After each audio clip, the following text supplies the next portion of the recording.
Halo, apa kabar kalian? Gimana? Masih pakai wifi tetangga? Aduh. Oke, kembali lagi sama saya di channel Anfaida ini yang tentunya akan membahas seputar motor kentang yang tidak berperi kemanusiaan dan tidak berperi keadilan. Ngomong-ngomong masalah kemarin, banyak di antara kalian yang masih heran sama konsumsi BBM motor saya ini. Seperti video saya yang kemarin, kali ini saya akan membuktikan konsumsi BBM pada motor ini sesuai dengan janji saya yang kemarin. Ada dari kalian yang menanyakan apakah kuat untuk daerah menanjak dan seberapa cepat motor ini melaju di dataran lurus. Oke, kalau begitu langsung aja kita isi BBM motor saya. Karena saya take video menggunakan HP, jadi waktu saya mengisi BBM saya sempat ditegur oleh security. Untuk bensin yang saya pakai yaitu jenis Pertalite. Kalau ada premium ya saya pakai premium. Pengisian Pertalite saya isi dengan 10.000, itu dapat sekitar 1,3 liter. Namun, keran bensin di tangki saya sudah menggunakan bensin cadangan. Jadi, kita anggap tetap aja ya, 1,3 liter aja. Atau bisa disebut 10.000. Untuk berat badan saya sendiri berbobot 52 kg. Tinggi 172 cm. Untuk berat motor, kurang tahu juga ya, nggak pernah nimbang. Dan saya kali ini akan membawa box berisikan roti seberat 10 kg. Jadi untuk berat yang dipikul oleh motor ini kurang lebih 62 kg. Untuk rutenya saya berangkat dari SPBU di Spenduk Malang dan sampai di titik tujuan berada di Kota Batu, tepatnya di Desa Sumberjo. Untuk jarak yang dilalui oleh Maps sejauh 31 km. Untuk odometer terakhir kita catat ya di angka 5.426 km.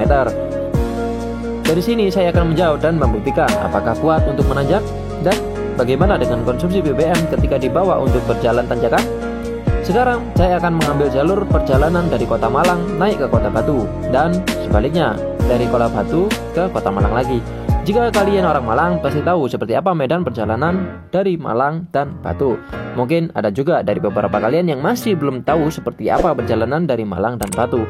Untuk sensasi berkendara motor ini cukup compact ya. Dipakai untuk stop and go di keramaian enak, dipakai untuk lika-liku di kemacetan juga nyaman.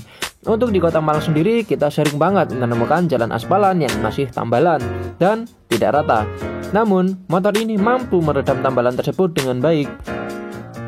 Dari segi berkendaranya pun juga tidak begitu agresif ya. Saya memutar gas dengan perlahan sehingga menghindari dari RPM tinggi. Karena yang saya rasakan dari motor ini ada di RPM tertentu keluar tenaganya, melebihi dari RPM itu juga tidak keluar tenaganya, dan RPM di bawah itu juga tidak enak. Jadi kita harus cari RPM yang pas untuk motor ini. Untuk berapa RPM-nya saya kurang tahu persis ya, karena di motor ini tidak tersedia takometernya. Seperti yang saya tahu, motor 2 tak itu sebenarnya kurang enak kalau dipakai untuk tanjakan. Karena untuk RPM bawah pada mesin 2 tak itu lelet banget. Dan sebaliknya, kalau kita main di RPM tinggi juga nggak enak. Mesin cuma berterik aja tanpa adanya tenaga yang keluar. Dalam arti, cuma hambur bensin doang. Karena meskipun motor 2 tak mempunyai kapasitas silinder 100 cc, tapi kompresi yang dihasilkan sangatlah kecil. Jauh berbeda dengan motor 4 tak. Dengan cc yang sama, namun kompresi yang didapatkan jauh lebih besar ketimbang mesin 2 tak. Jadi saya rasa emang kurang pas jika dibandingkan motor 2 tak yang jauh dengan teknologi dan dibandingkan oleh motor 4 tak zaman sekarang yang sangat melimpah dengan teknologi terkini. Namun bukan berarti motor 2 tak tidak mempunyai kelebihan. Hanya saja mana yang lebih kalian butuhkan antara irit sama boros. Itu yang dinamakan dengan efisiensi mesin. Untuk saya pribadi memilih irit meskipun pelan ketimbang kenceng namun boros. Karena untuk perjalanan yang saya tempuh sering terjadi kemacetan. Saya ambil contoh perjalanan kali ini. Saya harus membawa roti ke Kota Batu. Bener banget jika kalian menyarankan pakai motor bebek jika lebih irit seperti Suprafit. Namun saya membawa barang roti seperti ini lalu saya ingin mengisi bensin. Apa itu yang dinamakan efisien? Tentunya buang-buang waktu untuk menaikkan dan menurunkan barang bawaan. Kan ada bang Kawasaki ZX 130. Ya emang ada, tapi apakah motor ini irit? Kan ada juga bang NMAX atau Aerox. Ya emang ada, tapi apa tega motor seperti itu cuma dipakai membawa roti? Semua dikembalikan kepada kebutuhan kita masing-masing. Kalau seumpama mau motor sport, kenceng, harga murah, ya kalian bisa coba pilih Suzuki RGR.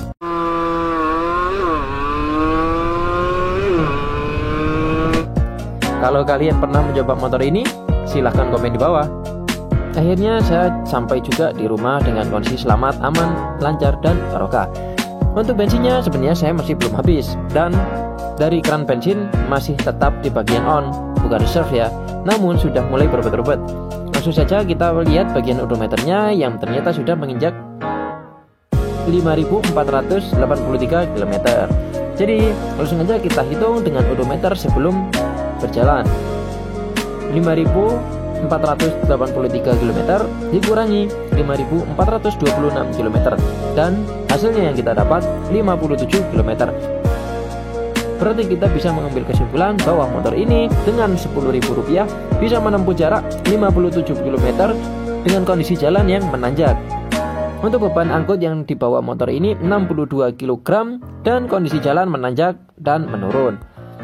Namun yang perlu kita ingat, motor ini bensinnya masih belum habis ya. Dan sebelum start saya juga udah menggunakan bensin cadangan untuk ke SPBU.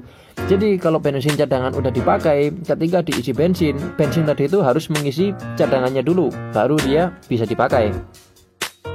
Oke, sekian video kali ini. Jangan lupa untuk komen di bawah dan sebarkan video ini ke teman dan grup motor kalian.